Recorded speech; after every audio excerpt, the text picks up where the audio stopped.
Welcome to the Divinely Driven Results Show, where you learn and implement real strategies for great success in your business in the Lord's way. My name is Elise Smith, Christian business strategist, and we love to empower Christian women entrepreneurs to really reach those sales goals that God has put on their heart. But I want to ask you guys, do you ever feel overwhelmed with all of the things that are on your plate, all the things that are on your to-do list and everything you need to do for your business? And then you also have your family on top of that. That's a lot, right?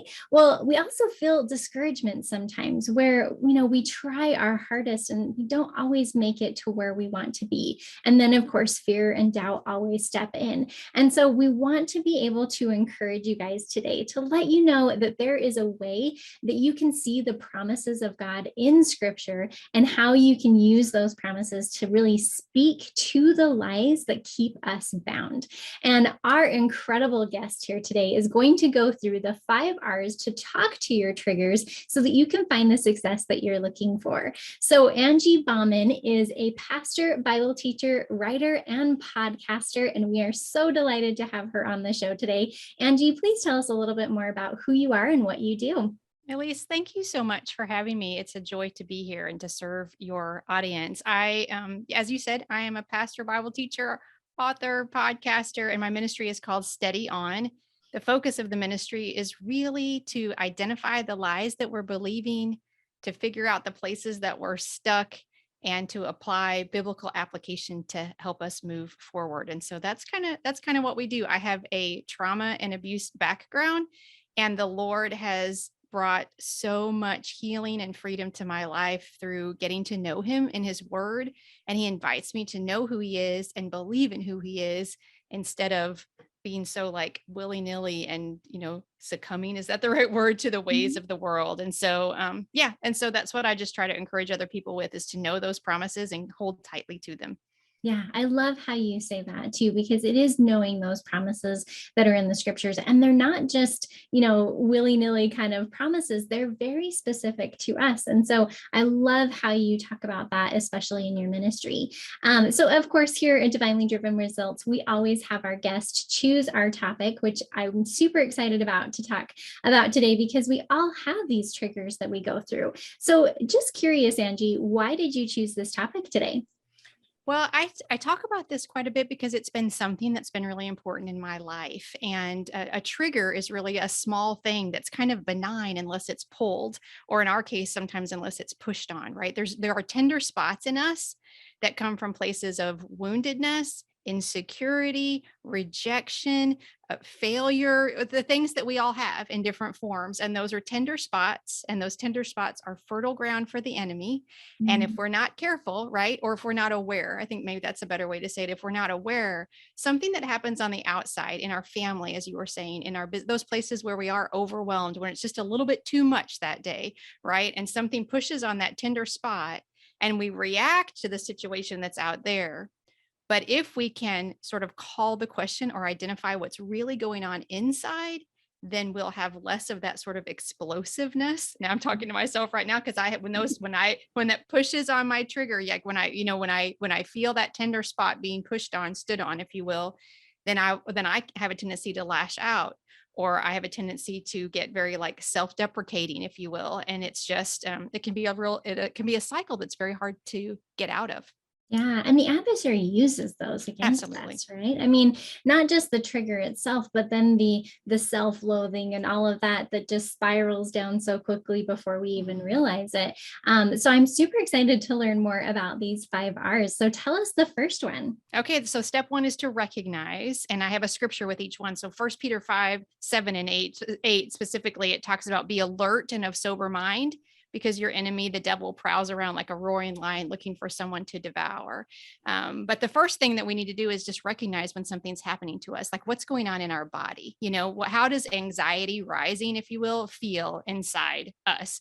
For me, I can feel my breathing is like more labored, right? I can feel this tension sort of rising. Maybe it's in my body somewhere. My mind is racing. I'm trying to solve problems, ahead of the Lord, if you will. Instead of taking them to him, I'm racing forward with them. And so the first thing is just to recognize what is our care, our anxiety that the Lord is asking us to cast on him. Because 1 Peter 5:7 and 8 go together. Be alert and sober, it tells us in 5:7, 5:8, but in 5:7 it says how to be alert and sober, and that is to cast our cares upon the Lord. And so what is the care? What's going on in us, and how are we reacting? What does that feel like in us, so that we can just recognize when something's happening?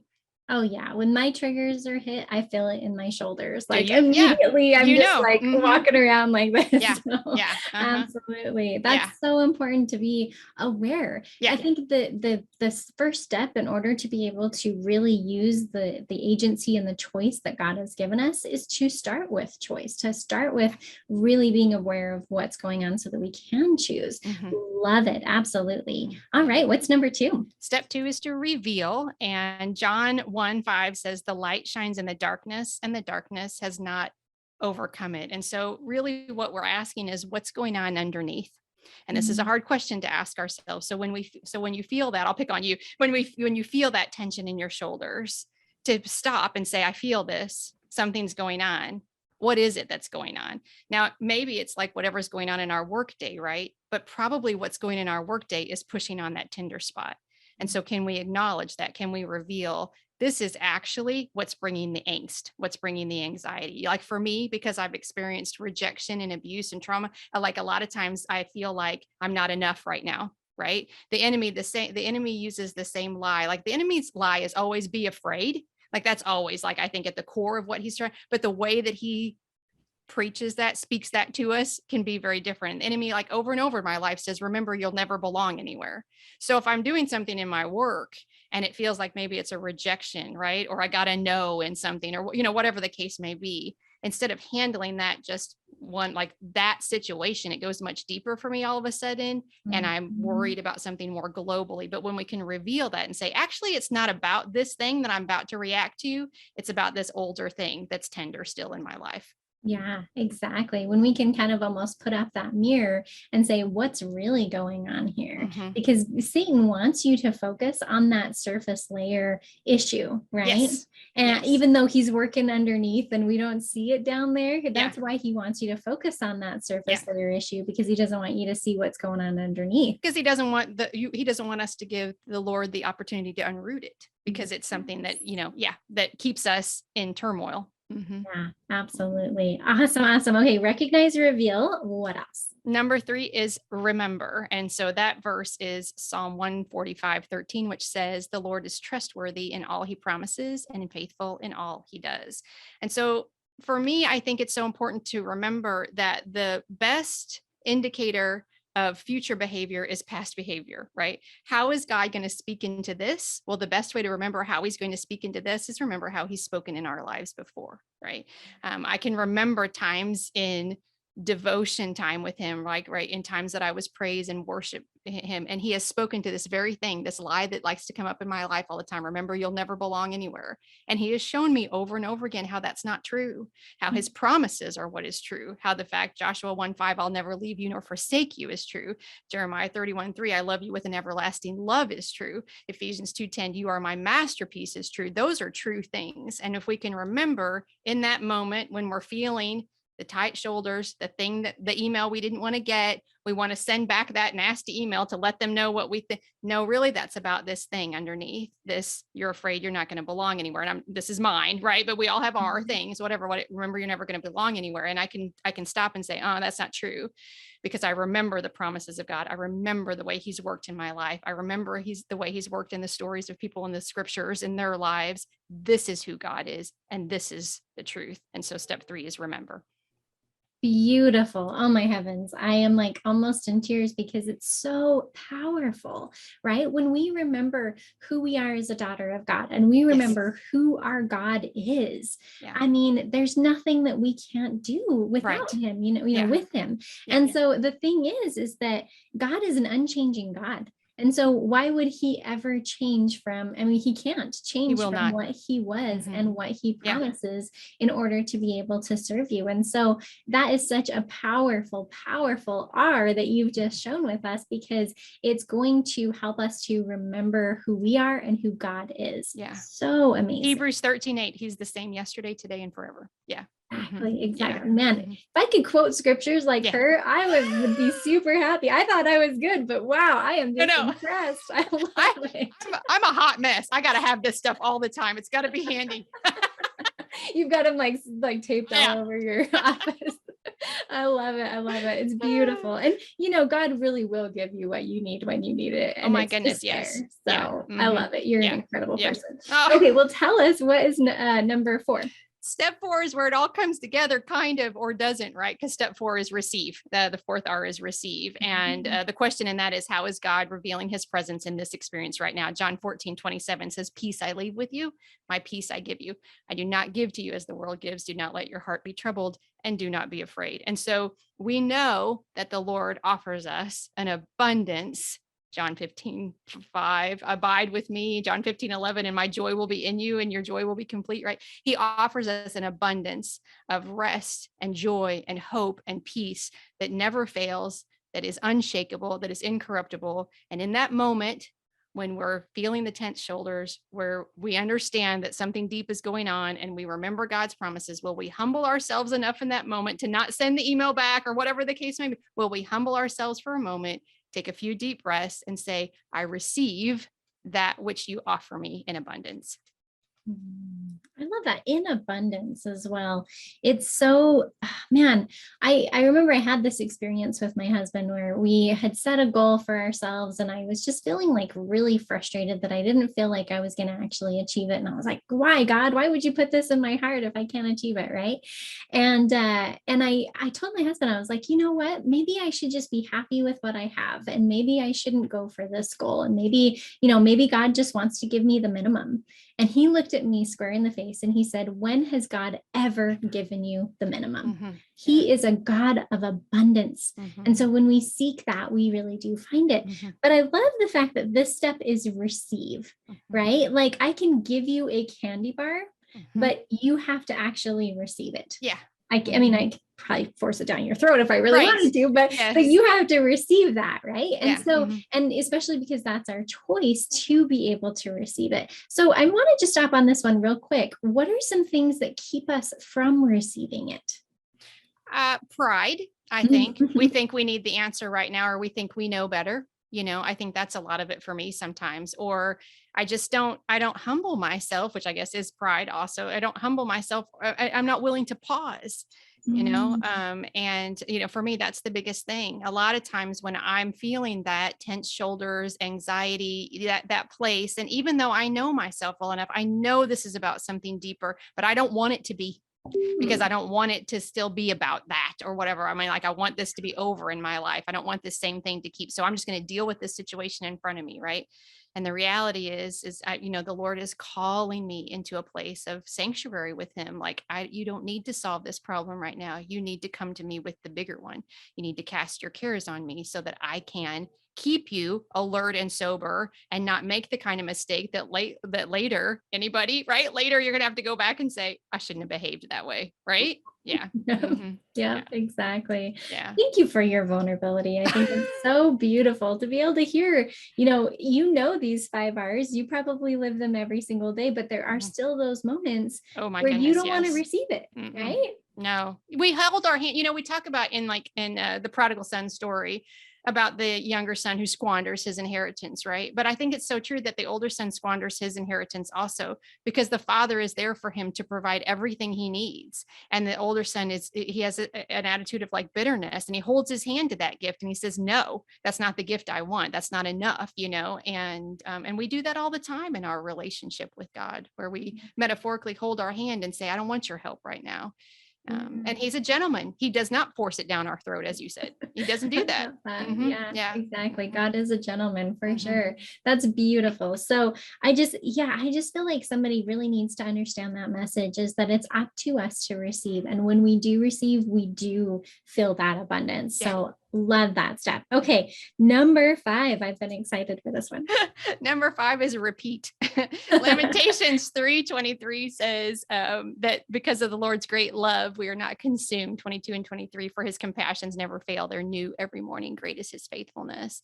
And, this is the question goes along with this is, how do I offer grace for myself in this process? Because as you just said, like, I do know this and I do live this. And I will say I've experienced growth in that the time through these steps, if you will, kind of, which happens sort of automatically for me now. I think the time is shorter.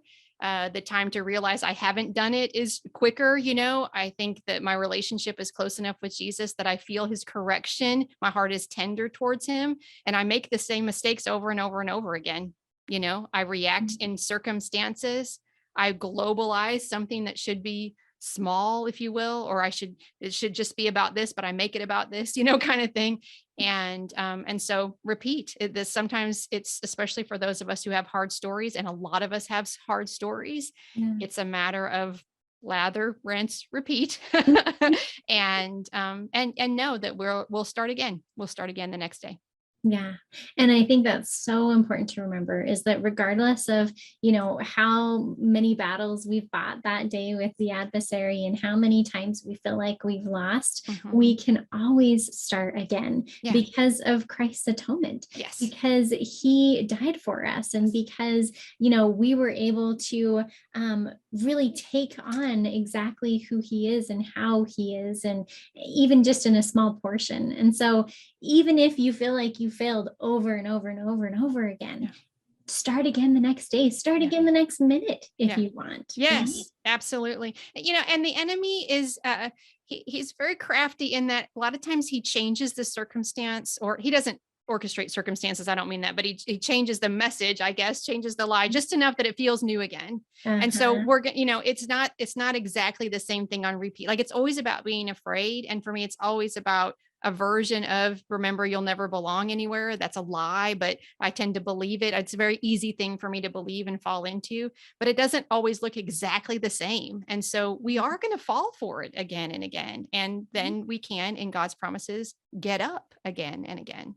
Yeah, exactly. And that's where we gain that fortitude and that strength and that character. And, from the mess comes our message. And then not only can we become the person that God wants us to become, and that we do too, but we're able to even help people through the difficult things we've gone through. Yeah. Absolutely. Beautiful. Awesome. Oh man, I love these 5 R's. So recognize, reveal, remember, receive, and repeat. Yes. Beautiful. Love it. Love it. So please remember, my sisters, that when you are being attacked by the adversary, remember who you are. Remember who God is, and the amazing strength that you can get from him, that peace that you're looking for, and the truth about who you are and who God really is going to help you to get through anything. So remember these 5 R's. We should have, exactly. Remember one of the 5 R's, right? So remember these 5 R's to be able to really suit up against the adversary and to be able to accomplish those purposes that God has given you, because he is calling you to do amazing things. That's why he's given you the business that you have. So love it. Love it. Well, Angie, thank you so much. This has been such an incredible episode to be able to be part of here. Now, if people want to know more about you and what you have to offer, please tell us more. Yes, I've given you a link, Elise, right? And I think that'll be in today's show notes. And from that link, you can find me on Facebook and Instagram, and my website is on there. You can listen to the latest podcast episode, but also there is a download available for you, and it'll say Talk to Your Triggers, Steps and Scriptures. And so if you're interested in remembering these 5 steps and the scriptures that I've rattled off that go along with them, there's a download for you, and that link will take you right to it. Love it. I'm definitely going to check that out for sure. So what is one last golden nugget that you feel impressed by the Lord to leave with our audience today? Nothing substitutes for time with him. Nothing. So whatever you have to do, you're busy women. I know that you have businesses and families and all of that. Whatever it takes to schedule time to meet with him and cast your cares on him, it can't be. It will never be in vain. And so make it a priority. Give yourself grace when it doesn't happen, but keep at it. Keep trying to make that an important priority in your walk with him. Amen, sister. Love it. Love it. Well, thank you so much, Angie. I really appreciate you being here. And ladies, thanks so much for joining us on this episode. And if you want even more great tips and tricks on how to build your business in the Lord's way, connect with other Christian women entrepreneurs, and even advertise your business on Saturday's comment thread to over 1,500 ladies, come and join our Faithful Ladypreneurs Facebook group. That's Faithful Ladypreneurs. We can't wait to see you then. We'll see you on the next show. Bye.